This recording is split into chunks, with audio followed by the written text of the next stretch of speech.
Ce matin, comme beaucoup de matins, je lutte contre le sommeil. Installé, affalé dans un coin du grand hall, je rêve déjà de rejoindre Dagfinn et Thoralf, mes fils qui s'entraînent au combat. Ils commencent à être convaincants à la lance et à l'épée. J'ai enfin réussi à leur faire lâcher leur hache.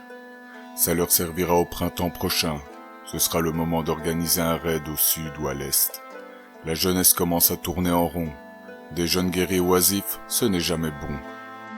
Et rappeler la vaillance des habitants de Magnarborg fera réfléchir à deux fois ceux qui nous jalousent nos réserves et nos trésors. Je pourrais siéger à côté de Père, mais je préfère être à un endroit où je peux observer tout ce petit monde. J'essaye de suivre les débats, mais c'est la routine aujourd'hui. Le gros Dietmar et le vieux Knut se disputent encore. Aujourd'hui, c'est le troupeau de moutons de l'un qui broutent dans le champ de l'autre. Je sais déjà comment tout ça va se terminer. De manière juste, bien sûr, et ces deux-là vont se quereller un moment et finiront par boire ensemble et en rire. Comme d'habitude. Père soupire discrètement. Lui aussi il s'ennuie. Mais il n'y a aucune autre doléance, et c'est l'endroit où les villageois peuvent s'exprimer. Et puis, on peut toujours apprendre quelque chose d'intéressant quand on laisse les gens parler. C'est lui qui me l'a appris. Il a beau n'être qu'un vieillard, son œil est encore vif, son esprit affûté, son jugement est resté juste et avisé. Il voit loin. J'ai beaucoup de respect pour cet homme, comme chacun dans le village d'ailleurs. Je le vois se redresser avec son bras, le seul. Je n'oublierai jamais comment il a perdu l'autre. À l'époque, Père n'était qu'un simple fermier, un homme en paix qui souhaitait juste vivre de sa récolte et élever ses enfants. Ce jour-là, mon frère aîné Svein et moi, nous nous échignions avec lui à retourner la terre. Le printemps venait d'arriver et il serait bientôt temps de semer. Je devais avoir une dizaine d'années tout au plus, et j'avais encore du mal à manier la bine. Mais je rêvais déjà d'être reconnu, alors je redoublais d'efforts dans tout ce que je faisais. J'avais entendu trop d'histoires de nos ancêtres qui s'étaient illustrés à la guerre ou à l'aventure, sur terre ou en mer, combattant des hommes ou des monstres tels Fafnir ou Raelsvelg, Lingbacker, des Kraken, des Jotnar. Je rêvais d'être un grand guerrier, de terrasser mes ennemis de ma hache et d'être emmené par les Valkyries à ma mort. Même si j'étais un peu frêle, ces idées ne me quittaient jamais. Cela commençait à énerver Svein. Ce n'est pas ça qui fera pousser le blé, me morigénait-il souvent. Mais ça faisait toujours sourire mon père qui en profitait pour me rajouter un peu de travail. Il nous disait alors de continuer comme ça et que l'avenir serait bon. Je binais donc, haletant en chantant tel Rollo sur une plage d'Angleterre loin au sud. Mon père me fit taire brusquement. L'inquiétude se lisait sur son visage, ce qui était rare, assez pour nous mettre aux abois. Les yeux de Père se portèrent sur les terres de Yorick à l'est, de l'autre côté du rue qui plongeait vers le village. De loin, nous vîmes que ce dernier avait brandi sa hache au-dessus de sa tête. Il hurla et se rua vers la forêt qui bordait son champ suivi de son fils. C'est là que nous les aperçûmes. Des drogueurs, reconnaissables à cette distance par leur démarche saccadée et traînante. D'abord 2 ou 3 apparurent, mais très vite suivis d'une nuée. Quand les premiers rencontrèrent nos voisins, une 50aine d'entre eux avaient émergé du couvert végétal. Là, un grommellement surpuissant, effroyablement furieux retentit dans l'espace. Même Ingo qui pêchait au loin avait dû l'entendre. Un sanglier énorme se tenait à l'orée du bois. La peur me figea sur place. « Gullinbursti » s'écria Svein. « Peut-être, répondit Père. « Ingvar ! Ingvar !» Je finis par sortir de ma torpeur quand il me secoua l'épaule. Il m'envoya à la maison dire à mère de se cacher avec ma petite sœur qui n'était encore qu'un nourrisson. Père et Svein se dirigeaient déjà vers la clôture où étaient adossées leurs armes. Il les avait amenés pour s'entraîner après le travail. Mais ce n'était pas un entraînement qui les attendait. Je me morigénais de me sentir soulagé de ne pas être en première ligne. Mais je n'étais qu'un enfant après tout. Je courus comme un dératé jusqu'à notre chaumière où je retrouvai mère devant le feu. Comme à son habitude, elle chantait à tue-tête en travaillant, et elle ne s'était rendue compte de rien.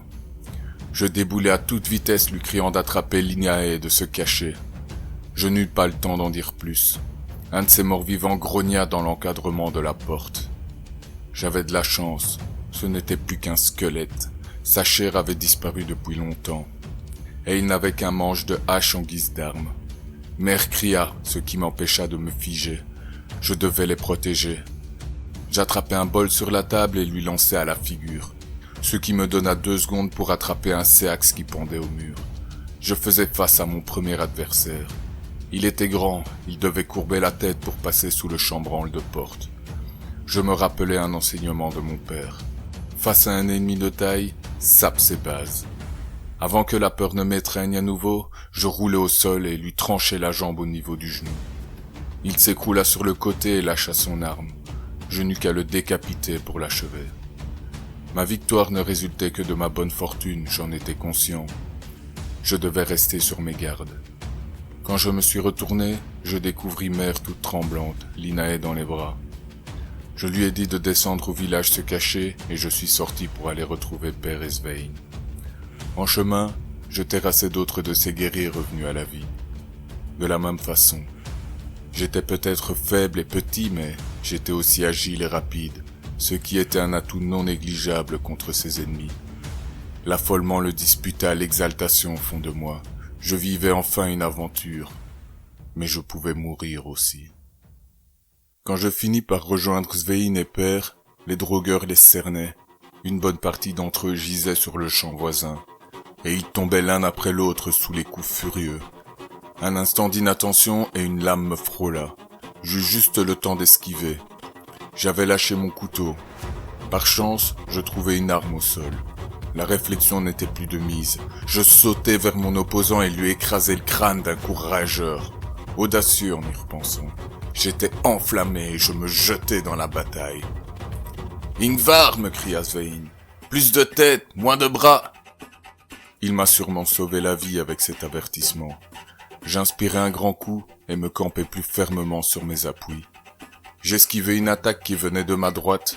Je ne l'aurais pas perçu énervé comme je l'étais. La bataille fit rage pendant de longues minutes. Les derniers drogueurs n'étaient plus qu'une poignée. Je reprenais mon souffle quand je vis le monstre de sanglier attaquer Père par derrière. Je criai, mais j'étais trop loin pour intervenir. Je vis Svein sauter de manière désespérée. Il parvint à écarter Père, mais se fit empaler par une défense du sanglier géant. La bête se débarrassa de son corps d'un geste dédaigneux. Père lui fit face. Pour la première fois de ma vie, je vis la fureur déformer ses traits.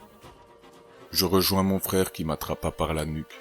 « Protège Père à tout prix, souffla-t-il. Tout le monde aura besoin de lui. Promets-le-moi !»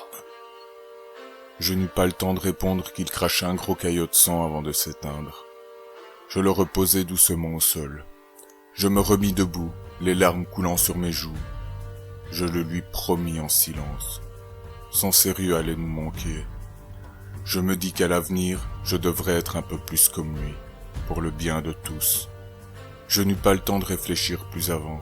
Père et le sanglier se tournaient autour, se dévisageant. Ils cherchaient une ouverture. J'eus à peine le temps d'arriver derrière lui. Un de ces morts-vivants tentait de l'attaquer à revers. J'en terrassai 2, un 3e, puis je criai à Père qu'on devait fuir, qu'on ne tiendrait pas. Mais il ne bougea pas d'un pouce. Il inspira et me dit « Non, Ingvar. Si on cède, tout le monde meurt.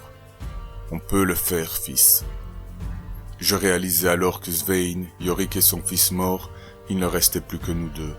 Le reste des guerriers et guerrières du village étaient partis en raid de nuit plus tôt. Nous devions vaincre, ou il ne resterait que des ruines de Magnarborg. J'étreignis mon arme avec une énergie nouvelle. Pour ma mère et ma sœur, pour les femmes et les enfants des nôtres au loin, pour respecter le dernier vœu de mon frère.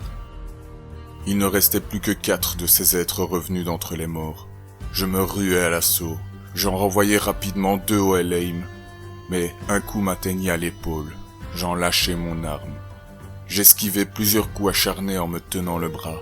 Mon pied rencontra un manche, je me baissai pour ramasser une épée rouillée. Je ne comptais pas mourir là. J'estropiai les 2 derniers drogueurs d'un coup circulaire, puissant et bas. Je n'eus plus qu'à les finir. Quand je me tournai vers Père, je fus pris de stupeur. L'énorme animal avait attrapé son bras. J'entendis ses os craquer quand le monstre serra les mâchoires. Père hurla de douleur, mais en même temps, il leva son épée au-dessus de sa tête. Il la planta entre les gros yeux incrédules. Le souvenir du regard de Père se figea dans mon esprit pour l'éternité. Un sombre mélange de tristesse, de fureur et de résignation. Le monstre s'affala sur le flanc, emportant le membre sanglant. Père tomba à genoux.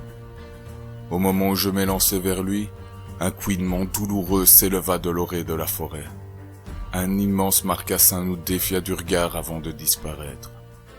C'était fini. Depuis, j'ai toujours suivi et observé Père. Je ne serai jamais assez reconnaissant pour tout ce que j'ai appris de lui. Il lève la main pour intimer le silence aux deux énergumènes. La porte du hall claque alors à la volée, laissant Dagfinn entrer en trombe. Mon fils cadet n'a pas le temps de piper mot. Un grommellement puissant et furieux tonne, trop familier pour faire sursauter Père. Je porte la main à la garde de mon épée, mais avant que je ne puisse me lever, la main de Leif, mon premier-né, se pose sur mon épaule. « Reste avec grand-père, Père, m'intime-t-il. Nous aurons besoin de toi. » Il s'en va d'un pas déterminé, attrapant sa lance au passage. Dagfinn me salue d'un signe de tête, arborant un sourire malicieux.